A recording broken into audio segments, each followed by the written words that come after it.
আর আল্লাহ তাআলা বলেন, হে মুমিনগণ, আমি তোমাদেরকে যে রিজিক দিয়েছি তা হতে ব্যয় করো। সেদিন আসার পূর্বে যেদিন থাকবে না কোনো কেনা বেচা কেনা, না কোনো বন্ধুত্ব এবং না কোনো সুপারিশ, আর কাফেররাই হলো জালিম। আসসালামু আলাইকুম রহমতুল্লাহি ওয়া বারাকাতুহু। সম্মানিত দর্শক শ্রোতা, দিনী ভাই ও বোনেরা, আশা করি মহান আল্লাহ তাআলা আমাদের সবাইকে অনেক অনেক ভালো রেখেছেন, সুস্থ রেখেছেন। আলহামদুলিল্লাহ, সমস্ত প্রশংসা ফজল ও করম সেই মহান আল্লাহ তাআলার জন্য, যে মহান আল্লাহ তাআলা আমাদেরকে অত্যন্ত দয়া করে, মায়া করে, এহসান করে, ভালোবেসে, অনুগ্রহ করে সৃষ্টি শ্রেষ্ঠ জীব আশরাফুল মাখলুকাত হিসেবে দুনিয়াতে পাঠিয়েছেন, হায়াতের জীবন দান করেছেন, শারীরিক মানসিকভাবে সুস্থ রেখেছেন, শ্রেষ্ঠ নবী শ্রেষ্ঠ উম্মত হওয়ার তৌফিক দিয়েছেন। সেই মহান আল্লাহ তাআলার দরবারে শুকরিয়া আদায় করছি আলহামদুলিল্লাহ। এবং লাখো কোটি দরুদ সেই রাসূলের উপর যাকে সৃষ্টি করে মহান আল্লাহ তাআলা আসমান জমিনের সম্মান, ইজ্জত, মর্যাদা, মর্তবা বহুগুণে বাড়িয়ে দিয়েছেন সেই রাসূলের উপর, যিনি ছিলেন সাইদুল মুরসালিন, খাতামান নাবিয়িন, রাহমাতাল লিল আলামিন, এবং যার আলোয় আলোকিত হয়েছে সারা বিশ্ব, সেই রাসূলের উপর দরুদ সাল্লাল্লাহু আলাইহি ওয়াসাল্লাম। সম্মানিত দর্শক শ্রোতা, দিনী ভাই ও বোনেরা, এই মুহূর্তে আপনারা যে যেখান থেকে এই ভিডিওটা দেখছেন, গ্রামে বা শহরে, দেশে বা প্রবাসে, পথে বা প্রান্তরে, সবাইকে জানাই আন্তরিক ধন্যবাদ এবং মোবারকবাদ। আমরা আশা করি এবং দোয়া করি মহান আল্লাহ তাআলা যেন প্রত্যেকের জীবনকে সহজ করে, সুন্দর করে এবং দ্বীন ইসলাম অনুযায়ী চলার তৌফিক দান করেন, আমিন। সম্মানিত দর্শক শ্রোতা, দিনী ভাই ও বোনেরা, আমরা ফাদালে কোরআন অর্থাৎ কোরআনের বাংলা অনুবাদ এবং সংক্ষিপ্ত ব্যাখ্যা আপনাদের সামনে উপস্থাপন করার চেষ্টা চালিয়ে যাচ্ছি। যদিও এই বিষয়গুলো যেইভাবে উপস্থাপন করার প্রয়োজন বা দরকার, হয়তো আমাদের এলেমের ঘাটতি বা কমের কারণে, আমাদের শিক্ষা দীক্ষার কমের কারণে, অথবা আসলে এই বিষয়গুলো যেইভাবে উপস্থাপন করতে হয় এই বিষয়গুলোর অভিজ্ঞতা না থাকার কারণে হয়তো আমরা পরিপূর্ণভাবে সেই কাজগুলো আপনাদের সামনে উপস্থাপন করতে পারছি না। যদিও আমরা চেষ্টা চালিয়ে যাচ্ছি যে আপনাদের সামনে যত ভালোভাবে বিষয়গুলো উপস্থাপন করা যায়। এই জন্য আপনাদেরকে বিশেষভাবে অনুরোধ করব যে আপনারা বাংলা অনুবাদ এবং সংক্ষিপ্ত ব্যাখ্যার দিকে বেশি মনোযোগী হওয়ার চেষ্টা করবেন এবং আমাদের সাথেই থাকার চেষ্টা করবেন, এবং আমাদেরকে অদূর ভবিষ্যতে বলে এই কাজগুলো যেন আমরা করতে পারি, এই জন্য আমাদেরকে উৎসাহ প্রদানের জন্য আমাদের সাথেই থাকবেন। হয়তো অনেকেই এখন পর্যন্ত আমাদেরকে সেইভাবে সাপোর্ট দেননি অথবা ভালোবাসা দেননি, তবে আমরা আশা করি যদি আপনারা আমাদের সাথে থাকেন, আমাদেরকে শোনেন, অবশ্যই ভালো লাগবে, ইনশাল্লাহ কোনো একদিন ভালো লাগবে এবং আমরা আপনাদের কাছ থেকেও পরিপূর্ণ সহযোগিতা পাবো। তো যাই হোক, আমরা ইতিমধ্যে কোরআনের বেশ কিছু আয়াত এবং তার বাংলা অনুবাদ এবং সংক্ষিপ্ত ব্যাখ্যা পর্ব অতিবাহিত করে ফেলেছি। যদিও হয়তো অনেকেই সেই পর্বগুলো আপনারা দেখেননি বা মিস করে ফেলেছেন, তো যদি চান অবশ্যই আমাদের চ্যানেলে সেই পর্বগুলো আছে, আপনারা চাইলে দেখতে পারেন। তো সবাইকে অনুরোধ করব ভিডিওগুলো শেষ পর্যন্ত দেখবেন এবং দিন প্রচারের উদ্দেশ্যে ভিডিওগুলো শেয়ার করে দিবেন, এবং পরবর্তী ভিডিও পাওয়ার জন্য আমাদের সাথেই থাকার চেষ্টা করবেন ইনশাআল্লাহ। আমরা নিয়মিত ফাজালে কোরআন থেকে কোরআনের বাংলা অনুবাদ এবং সংক্ষিপ্ত ব্যাখ্যা আপনাদের সামনে উপস্থাপন করার চেষ্টা চালিয়ে যাচ্ছি এবং নিয়মিত আমরা ভিডিও দিয়ে যাচ্ছি। তো সবাইকে অনুরোধ করব আমাদের সাথেই থাকার চেষ্টা করবেন ইনশাআল্লাহ। তো চলুন কথা না বাড়িয়ে আমরা মূল আলোচনার মধ্যে প্রবেশ করি। আলহামদুলিল্লাহ সুম্মা আলহামদুলিল্লাহ, ইনশাআল্লাহ আজকে আমাদের আলোচনা সূরা আল বাকারার 252 নম্বর আয়াত থেকে শুরু হবে। তো সবাইকে অনুরোধ করব ভিডিওটা শেষ পর্যন্ত দেখবেন, দিন প্রচারের উদ্দেশ্যে ভিডিওটা শেয়ার করে দিবেন, পরবর্তী ভিডিও পাওয়ার জন্য আমাদের সাথেই থাকবেন এবং বিশেষ করে বাংলা অনুবাদ এবং সংক্ষিপ্ত ব্যাখ্যার দিকে মনোযোগী হওয়ার চেষ্টা করবেন ইনশাআল্লাহ। আউযু বিল্লাহি মিনাশ শাইতানির রাজীম। বিসমিল্লাহির রাহমানির রহিম। তিলকা আয়াতুল্লাহি নাতলুহা আলাইকা বিল হাক্কি ওয়া ইন্নাকা লামিনাল মুরসালিন। আর এগুলো আল্লাহর আয়াত, যা আমি তোমার উপর যথাযথভাবে তিলাওয়াত করি, আর নিশ্চয়ই তুমি রাসূলগণের অন্তর্ভুক্ত। এই সমস্ত আল্লাহর নিদর্শন যা আমি যথাযথভাবে তোমাকে পড়ে শোনাচ্ছি, আর নিশ্চয় তুমি রাসূলগণের অন্যতম। অতীতের যে ঘটনাগুলো রাসূলুল্লাহ সাল্লাল্লাহু আলাইহি সাল্লামের উপর অবতীর্ণ কিতাবের মাধ্যমে বিশ্ববাসী জানতে পেরেছে, হে মোহাম্মদ, অবশ্যই এই সমস্ত ঘটনাগুলো তোমার রিসালাত এবং সত্যতার দলিল, কারণ এগুলো না তুমি কোনো কিতাবে পড়েছো আর না কারো কাছ থেকে শুনেছো। আর এ থেকে কথা পরিষ্কার হয়ে যায় যে এগুলো সব অদৃশ্য জগতের অর্থাৎ গায়েবী খবরাদি, যা মহান আল্লাহ কর্তৃক ওহীর মাধ্যমে মুহাম্মদ সাল্লাল্লাহু আলাইহি সাল্লামের উপর অবতীর্ণ করা হয়েছে। কোরআন কারীমের বহু স্থানে অতীত উম্মতের ঘটনাবলী রাসূলুল্লাহ সাল্লাল্লাহু আলাইহি ওয়াসাল্লামের সত্যতার প্রমাণ স্বরূপ পেশ করা হয়েছে। আর আল্লাহ তাআলা সূরা আল বাকারার 253 নম্বরে ইরশাদ করেছেন, তিলকার রাসূল ফাদ্দালনা বা'দাহুম আলা বা'দিন মিনহুম মান কাল্লামাল্লাহু ওয়া রাফা বা'দাহুম দারাজাতিন وآتينا عيسى ابن مريم البينات وأيدناه بروح القدس ولو شاء الله ما اقتتل الذين من بعد ما جاءتهم البينات ولكن اختلفوا فمنهم من آمن ومنهم من كفر ولو شاء الله ما اقتتلوا ولكن الله يفعل ما يريد। আর আল্লাহ তাআলা ইরশাদ করেন, ওই রাসূলগণ আমি তাদের কাউকে কারো উপর শ্রেষ্ঠত্ব দিয়েছি, তাদের মধ্যে কারোর সাথে আল্লাহর কথা বলেছেন এবং কারো কারো মর্যাদা উঁচু করেছেন। আর আমি ঈসা ইবনে মারিয়ামকে দিয়েছি সুস্পষ্ট প্রমাণাদি এবং আমি তাকে শক্তিশালী করেছি রূহুল কুদুসের মাধ্যমে। আর যদি আল্লাহ ইচ্ছা করতেন তাদের পরবর্তীরা লড়াই করতো না তাদের নিকট সুস্পষ্ট প্রমাণসমূহ আসার পর, কিন্তু তারা মতবিরোধ করেছে, ফলে তাদের মধ্যে কেউ ঈমান এনেছে আর তাদের কেউ কুফরি করেছে। আর আল্লাহ যদি চাইতেন তাহলে তারা লড়াই করতো না, কিন্তু আল্লাহ যা চান তা করেন। এ রাসূলগণ তাদের মধ্যে কাউকে কারো উপর শ্রেষ্ঠত্ব দিয়েছে, তাদের মধ্যে কারোর সাথে আল্লাহ কথা বলেছেন আর কাউকে উচ্চ মর্যাদায় উন্নতি করেছেন। মারিয়াম পুত্র ঈসাকে আমি সুস্পষ্ট প্রমাণ দান করেছি এবং তাকে পবিত্র আত্মা অর্থাৎ জিবরিল ফেরেশতার দ্বারা শক্তিশালী করেছি। আর যদি আল্লাহ ইচ্ছা করতেন তাহলে তাদের নবীদের পরবর্তী লোকেরা তাদের নিকট সুস্পষ্ট প্রমাণ আসার পরে পারস্পরিক ঝগড়া বিবাদ যুদ্ধ করতো না, কিন্তু তারা মতভেদ ঘটালো, ফলে তাদের কিছু লোক বিশ্বাস করলো এবং কিছু অবিশ্বাস করলো। আর আল্লাহ ইচ্ছা করলে তারা যুদ্ধে বিগ্রহে লিপ্ত হতো না, কিন্তু আল্লাহর যা ইচ্ছা করেন তাই করে থাকেন। কোরআন অন্য আরো এক স্থানে কথা বর্ণনা করেছেন, অর্থাৎ আমি তো কতক পয়গম্বরের উপর শ্রেষ্ঠত্ব দান করেছি। সূরা বনী ইসরাঈল আয়াত 55। কাজে এই প্রকৃত তত্ত্বের ব্যাপারে কোনো সন্দেহ নেই, তবে নবী করিম সাল্লাল্লাহু আলাইহি সাল্লাম যে বলেছেন তোমরা আমাকে নবীদের মাঝে শ্রেষ্ঠত্ব দিও না।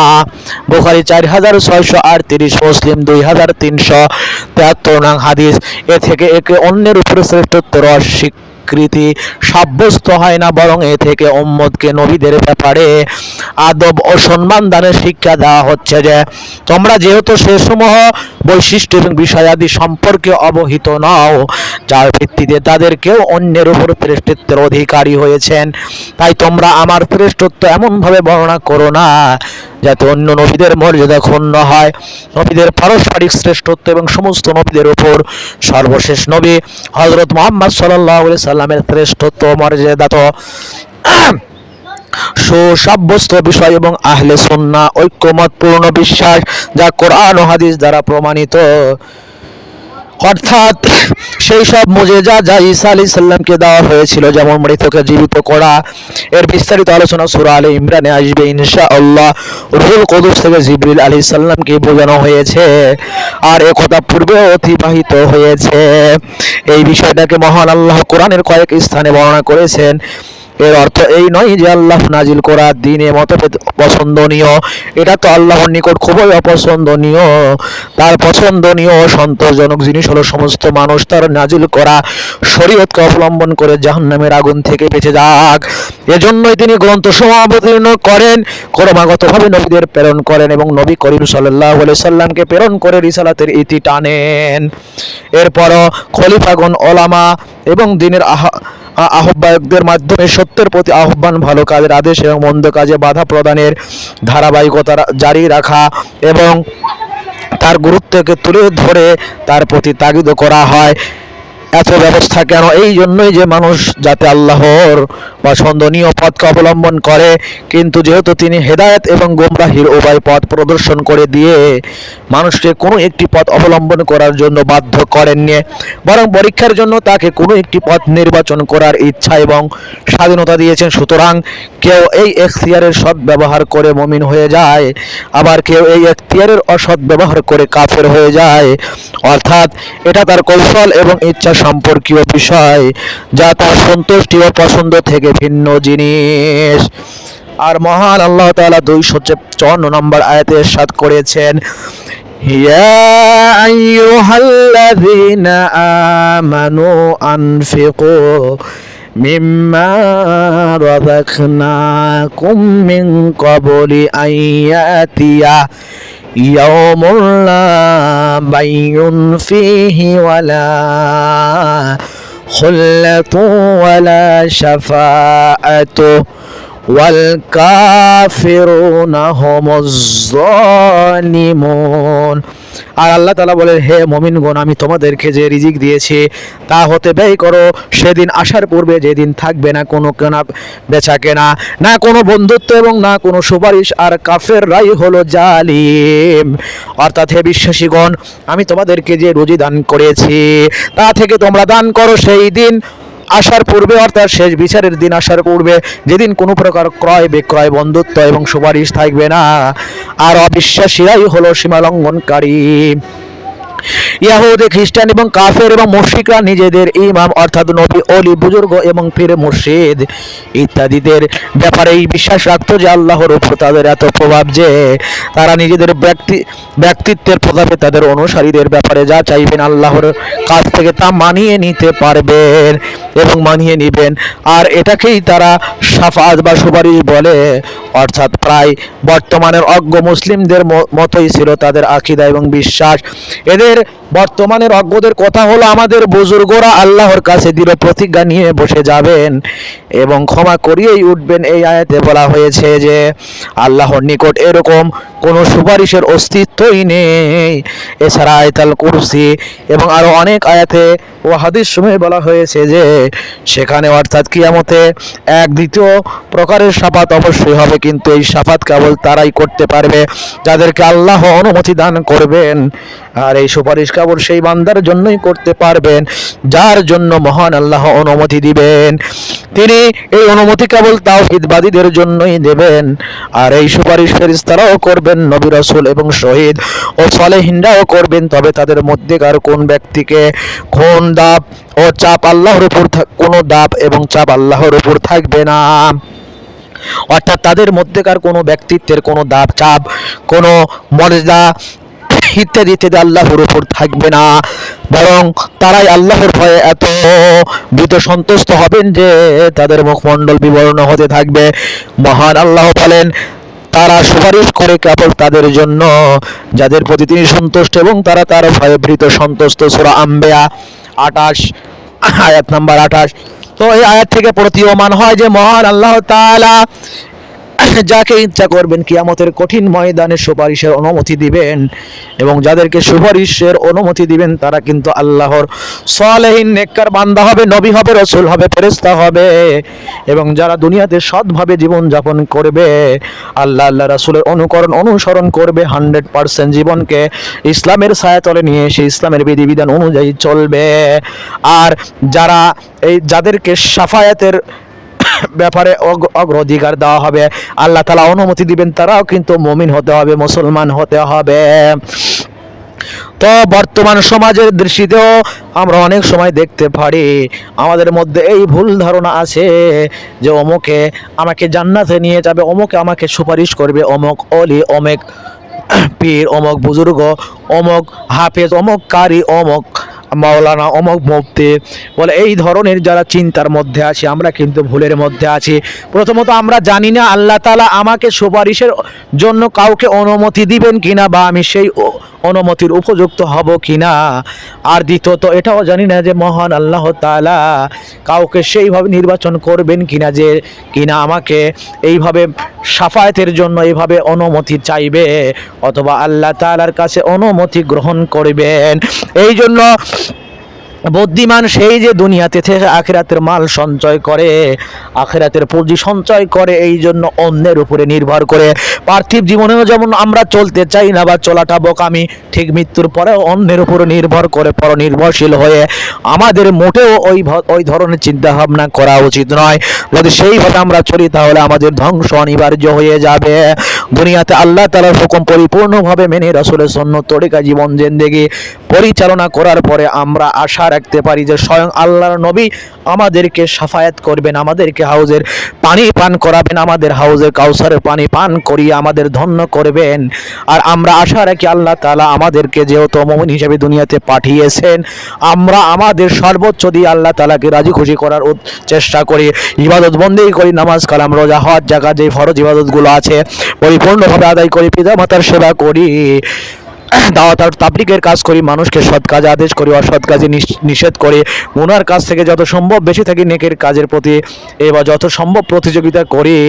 তো আশা রাখা যায় মহান আল্লাহ তাআলা আমাদেরকে নিজ জিম্বায় নিজ ইচ্ছায় আল্লাহ তাআলা আমাদেরকে অনুগ্রহ করবেন, আমাদের উপরে মায়া করবেন, আমাদের উপরে দয়া করবেন এবং আমাদেরকে জান্নাতের উচ্চ মাকাম দান করবেন, জান্নাতের বাসিন্দা করবেন, জান্নাতের নাজ নিয়ামত দান করে আমাদেরকে এইভাবে ধন্য করবেন। আল্লাহ রসুলের সাথে সাহাবীরা থেকে দুনিয়া থেকে জান্নাতের সার্টিফিকেট নিয়ে গেছে। তারাও মানুষ ছিল, আমরাও মানুষ, ওইটাও ইসলামের যুগ ছিল, এইটা ইসলামের যুগ। যদিও তারা অনেক উচ্চ মানের ইমানদার ছিল, তারা অনেক কষ্ট মুজাহাদা ত্যাগ তিতিক্ষা এইভাবে সহ্য করেছে, ফলে তারা দুনিয়াতে থেকে জান্নাতের সার্টিফিকেট নিয়ে গেছে। আমরাও বর্তমান জামানায় যদি সেইভাবে চলার চেষ্টা করি, শয়তানের বিরুদ্ধে দাঁড়াই, নিজের নফসকে দমন করি, আল্লাহ তাআলার রেজামন্দি রাজি খুশির জন্য যদি এই জীবনকে উৎসর্গ করি, আল্লাহ রাস্তায় বিলিয়ে দেই, তবে আল্লাহ তাআলা ঠিক সেইভাবে আমাদেরকে জান্নাতের মেহমান হিসেবে সম্মানিত করবেন। মহান আল্লাহ তাআলা আমাদের সবাইকে সঠিক বুঝ দান করুক, আমরা যেন আল্লাহ তাআলার হুকুম রাসূলের সুন্নাত তরিকায় চলতে পারি। আল্লাহ তাআলা সবাইকে সেই তৌফিক দান করুক। সবাইকে অসংখ্য ধন্যবাদ। আসসালামু আলাইকুম ওয়া রাহমাতুল্লাহি ওয়া বারাকাতুহু।